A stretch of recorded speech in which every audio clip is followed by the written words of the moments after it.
about to have the meeting 1 week before the town meeting where we go through the budget. And we have Brian Boyle here from the advisory committee to do that, and kind of walk through the numbers, a week ahead of time, which gives people a chance to understand, maybe get some ideas of things that they may or may not want to have questions on a week from tonight, which is when our annual town meeting will be over at the high school.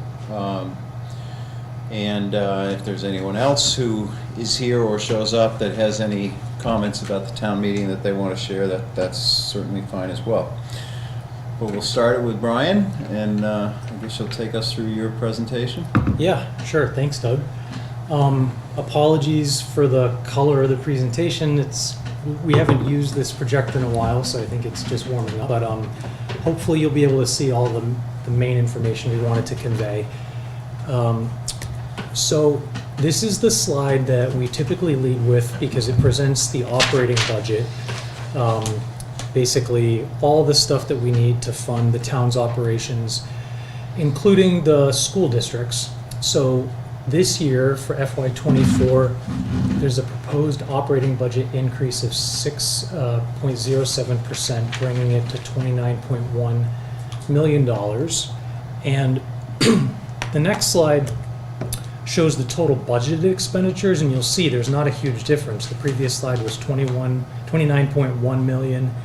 This slide shows total budgeted expenditures at 29.2 million, and that's because this year we're really not proposing any additional capital spending. It's very limited, so most of our expenditures are part of the operating budget.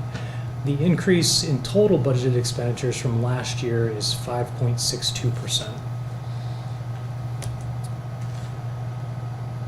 This slide presents the major sources of revenue. I'm happy to take questions, but I'll try to hit the key components of each one. So property taxes, as everybody knows, we are extremely reliant on residential property taxes, which if you were to break up property taxes into different components, there's commercial, industrial, personal property, and just regular homeowners taxes.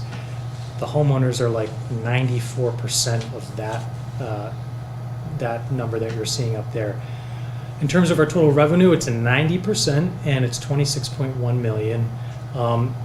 We make a sort of negative allowance in our revenue for abatement and exemption. So that's if somebody successfully applies for a tax abatement or exemption, we set aside some money for that. We have $296,000 in state aid. The biggest component of that is unrestricted general government aid, which is a number that is put out by the governor and the House. And Bolton is not a huge beneficiary of unrestricted general government aid. It's usually, in the past few years, it's been just north of $200,000. Our local receipts revenue is actually up quite a bit in 2024, and I can explain what's going on there. So local receipts includes a whole bunch of things. But one of the biggest, so like motor vehicle excises in local receipts, licenses, fees, permits, things like that. Usually under the subcategory for local receipts of licenses and permits, we estimate roughly $200,000. This year we've increased that to about $475,000 because we're estimating increased revenue from the project at 580 Main Street. So we're estimating about $200,000 worth of permits, and then maybe another $175,000 worth in inspections revenue. Then we have other available funds, which every year is not a huge amount, but it includes our ambulance receipts reserved, and this year it also includes cell tower and about $93,000 excuse me, worth of what we call ARPA money, which is federal money that municipalities received as part of the federal COVID rescue plan. So then free cash, we had certified free cash of about 1.6, I think, off the top of my head, and we're using over $572,000 of that toward the operating budget. And that is what brings us to our total 29.2 million. Quick overview of total expenditures, and the next slide actually breaks it out in a pie chart by department, but you'll see education is a big chunk at 64% of the total. Then our town employee salary and wages is 57.7% of the total. All the other operating expenses of our town department, so that would include things like, I'll just give you an example. Within the police or fire department budgets, they have different supplies that they need. We have our IT, the budgeted maintenance for our buildings, all of that is included within the other operating section, $2.7 million. Our insurance, benefits, and retirement is just over $2 million, and it's 7.1% of the budget. And just so people know, when we talk about insurance, benefits, and retirement, the biggest components of that are health insurance for the active employees, health insurance for retirees, and then the pension assessment for retirees. So that's all in that section. Our debt service is down to just over $1 million because we're actually not borrowing all that much for new projects at the moment. And then we have about $74,000 worth of other expenses, which includes some of the mosquito abatement state program that we're part of. And then we have zero money in this year's budget for capital appropriations. And part of the reason for that is we are able to use ARPA funds for a lot of our capital projects. And those funds get appropriated by the select board. They don't happen through town meeting. This is just a quick, and again, I apologize that the colors are so crazy, quick snapshot by functional category. And so you can see there, public safety, which includes fire and EMS and police, is the next biggest after education. And are there any questions about this one? No? Okay. All right, so this slide just gives a little sense of the magnitude of the change in the operating budget for the major categories. I guess a few things to just highlight. Debt service, as I mentioned before, is down. It was down again last year. We have been trying to avoid large new borrowings because, we know that there's a potential high school project coming online. So we are in a decent position to be able to take on new debt if we have to. And then I wanted to know employee benefits, again, that includes pension. We had a big increase in our pension assessment from the Worcester County, I forget what the acronym is. And also, we contract with a third party to basically assess our OPEB liability. And that third party sort of does a thorough report. And this number, the employee benefits, includes our full funding of our OPEB obligation for the town. Okay, so the only two capital items on the warrant this year are Article 11, which proposes a replacement of the fire station roof, and that would be paid for out of the stabilization fund. So I believe that would require a 2/3 vote at town meeting. It's been a while. I know our town administrator is here, so he might know off the top of his head when the last time we made a withdrawal from the stabilization fund, but it's been, do you know off the top of your head? It was either 2010 or 2011. I think it was 2010 when we were doing the site work for the new public safety building, and we got in the ground and discovered a long-forgotten oil tank that was leaking. So we had to have it removed and the contamination remediated. And we did with the money back in a couple of years. Yeah, great, thank you. So this is an appropriate use of the stabilization fund, and the plan would be to basically replenish our stabilization fund to at least the minimum level that our financial policies require within 2 fiscal years, ideally maybe even more than that, get it higher than our minimum level. And then the other article is to authorize a debt exclusion for a borrowing for replacement of fire engine 1. So we would authorize it in FY24, but we wouldn't actually incur the debt until next fiscal year, which is why there's no debt service reflected in this year's budget for that item. But because of the lead time for these particular apparatus, it's good to get the approval going now, because it'll take probably a year to actually get it online.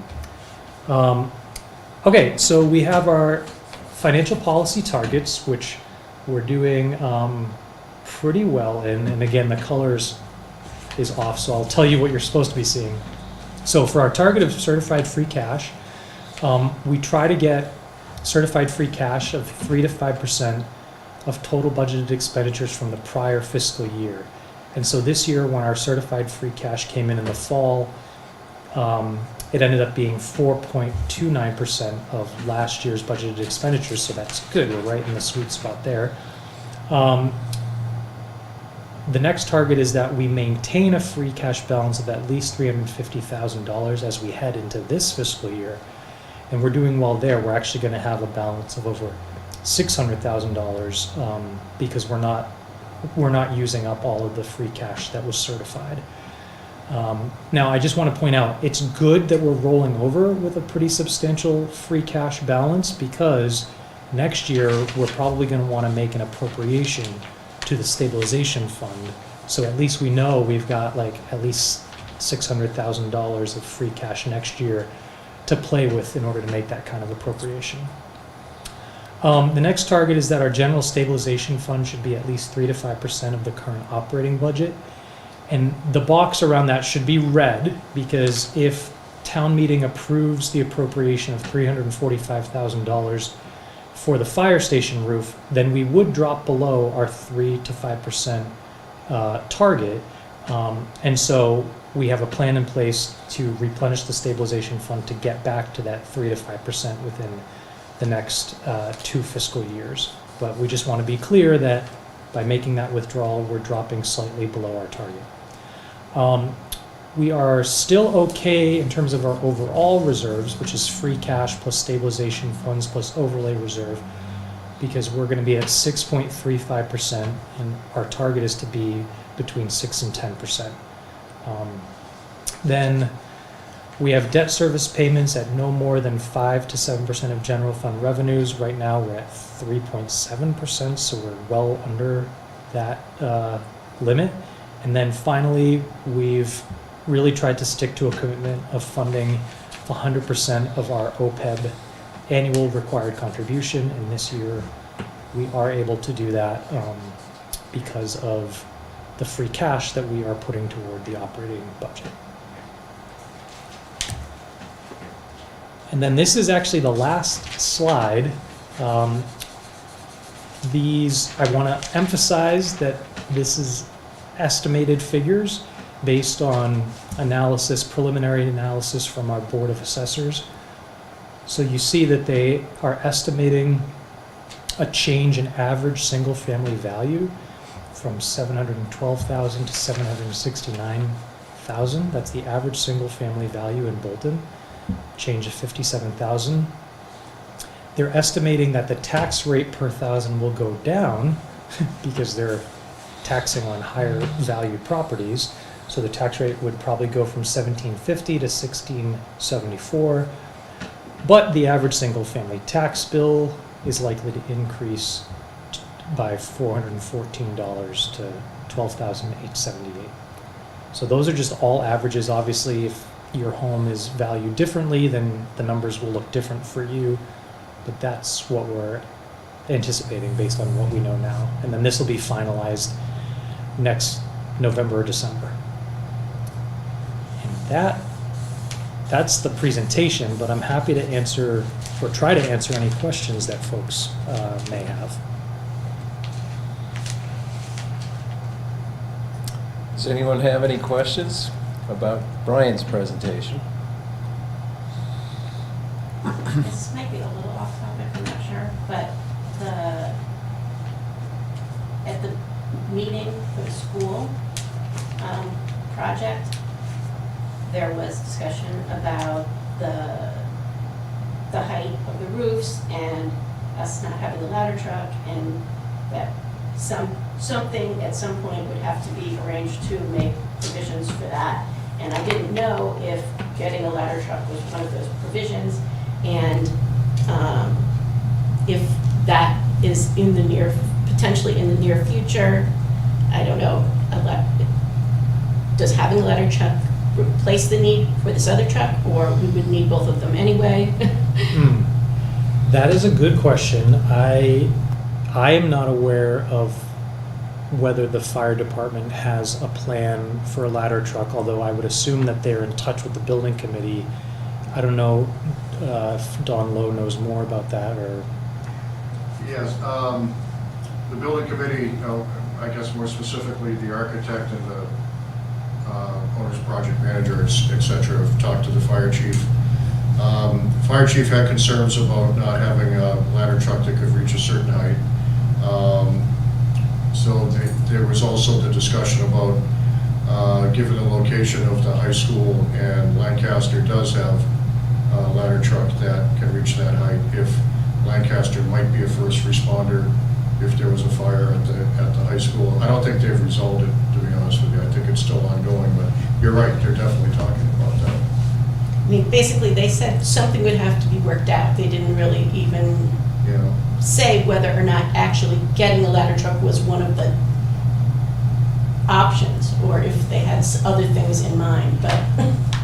We've never gotten a ladder truck with a ladder that goes higher than 3 stories, because we've never needed one because of zoning. So this would be a variance to zoning, and not to get too deep into the weeds, but there's something known as the Dover Amendment, where if a school district wants to build something that doesn't comply with local zoning, they do have the ability to go beyond local zoning, but they would much prefer to not do that. That's not viewed to be a very friendly move in most areas.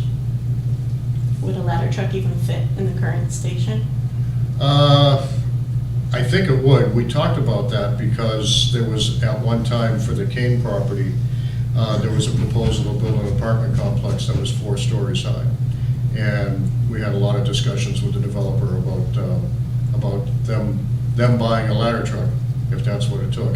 And the chief didn't express any concerns about it being able to fit.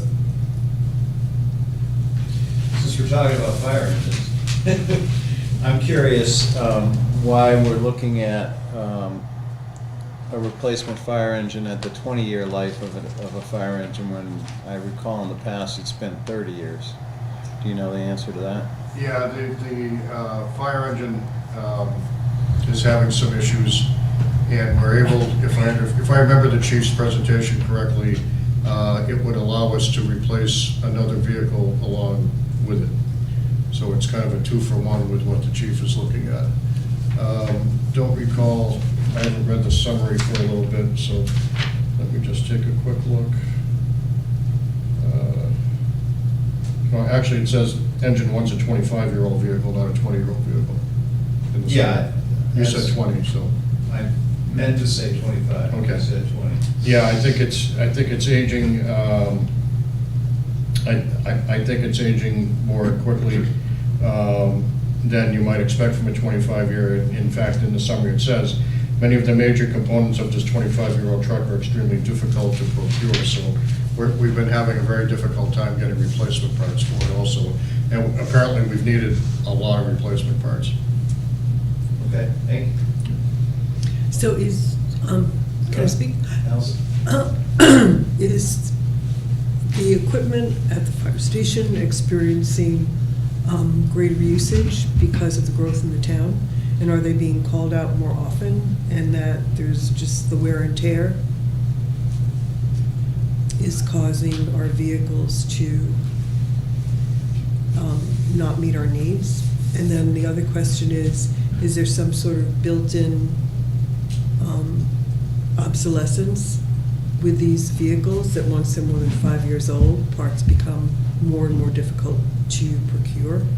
And is that something that is going to be industry-wide, and that we just have to accept the fact that when we think that in the past we've thought we had 25 years, well, maybe we only have 20, and if the parts are no longer available, maybe only 15? So I think the answer to the first part of the question is that there is quite a bit of wear and tear because we're responding, to incidents along 495. It's not, I wouldn't, if the chief were here, I'm not sure that he would say it's just like Bolton's specific needs. It's also some of the needs that arise from what happens on the highway. He did mention wanting to make sure that they're procuring things that have easier replacement ability when a part goes sour, because and I don't know, he would know better than I would in terms of the brands that have had staying power, but that's something that he's looking toward, to make sure that when we get something, the company's going to exist in 15 or 20 years if something breaks. I think his feeling, though, is that we've gotten 25 pretty good years out of this apparatus, and maybe we'd love another 5 years, but it's really starting to break down. I can't speak to the planned obsolescence question, but I can say, off the top of my head, I want to say that over the course of time, over the past 3 years, I think our call volume is up probably at least 30%. Wow. It's trending significantly. So is that in town, or because we're assisting other towns? It's in town, it's 495.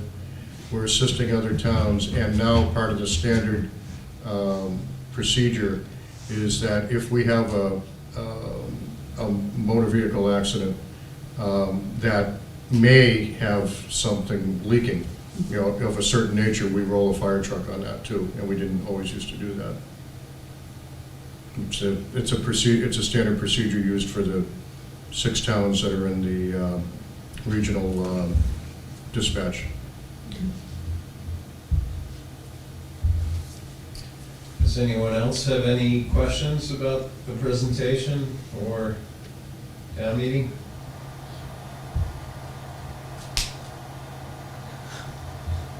Thank you for doing this. Yeah.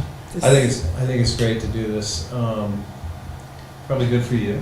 Give you a chance to run through it. Good to just get the word out a week before, so that whoever does see this in the next week, might learn something they didn't otherwise know. Might answer some questions. Might prompt some questions, and the I would say good news is that our warrant is very thin this year. I noticed it when I picked it up, and I went, "Wow, I don't ever remember it being this thin." So we don't have a lot to discuss next week in terms of we've got 14 articles. That's probably the least we've ever had that I can remember. At least we're not like Stowe. Hmm? We're not like Stowe. I believe they have 40. Yeah. Well, it's not unusual for some towns to have 30, 40, 50, 60, and to have town meetings that go 2 days, 3 days, 4 days, because they cannot get through all of the items on the warrant. And also perhaps they have people who really like to talk. Yeah, I'm looking forward to next week. 14 articles, only the 2 real capital requests at this point. So seems very straightforward. I think it's fair to say that we have fewer articles than normal because the planning board hasn't submitted any articles for zoning because they're still in the middle of the master plan. And I think next year we can count on seeing several articles as a byproduct of the master planning process for zoning. Would you agree with that, Brian? Yeah. We reached out to planning just to confirm, and that was the reason that they gave.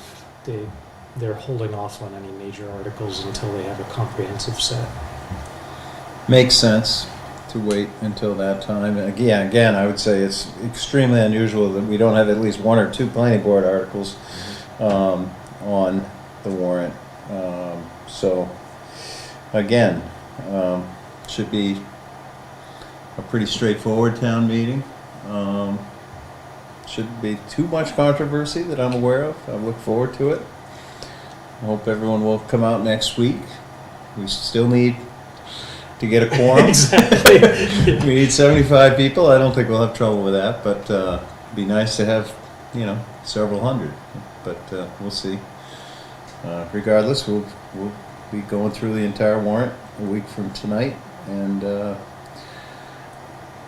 conducting our annual town business. Sounds good. Anything else, Brian? No, I just think I hope people come to town meeting, and thanks for setting this up, Doug. Sure. And of course, I would also remind everyone that 1 week later will be town elections, a week after town meeting. So on the second Monday of May, and it's very important that everybody turn out and vote for our town offices as well. And local elections, the polls open at noon, not at 6 a.m. Opening at noon. Yes. Polls will open at noon. Monday, May 17th. Right? Oh, Monday, May 8th. Oh, May 8th. I'm reading the wrong things. Thank you for correcting me. May 8th. Right. I believe the polls are noon to 8. Polls are May 8th. Town meeting is May 1st. Now, are there similar, is the advisory committee going to review the finances for the proposed high school? Or is that something that's entirely handled by the school committee? That's entirely handled by the school committee. Yeah. So typically, the school committee would do a presentation for their budget for the year. I would anticipate that they would do that at town meeting, and, But that's not going to include anything about the high school? Yeah, No, let me no. actually amend what I said, though. So the way that would come before the advisory committee would be at a special town meeting. If it's an article on the warrant, then the advisory committee does have to review and make a recommendation. So at that point, the advisory committee would look at, I guess, whatever information they wanted to in order to make their recommendation, but they won't be they won't be generating the original financial analysis themselves. They're going to have to rely on the information put forward by the high school building committee and the project manager. So But- we'll have another, I don't anticipate there'll be an in-depth presentation at this town meeting for the high school. no, Right. but I bet you'll have lots of people at the, I'm sure there'll be some questions. We are looking at a potential special town meeting in mid to late September. Right. about the high school.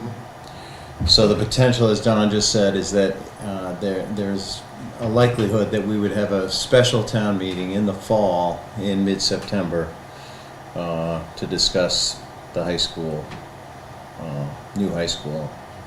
And that's when there'd be a lot of discussion on that. I'm sure there'll be discussion leading up to that in many meetings before. Yeah.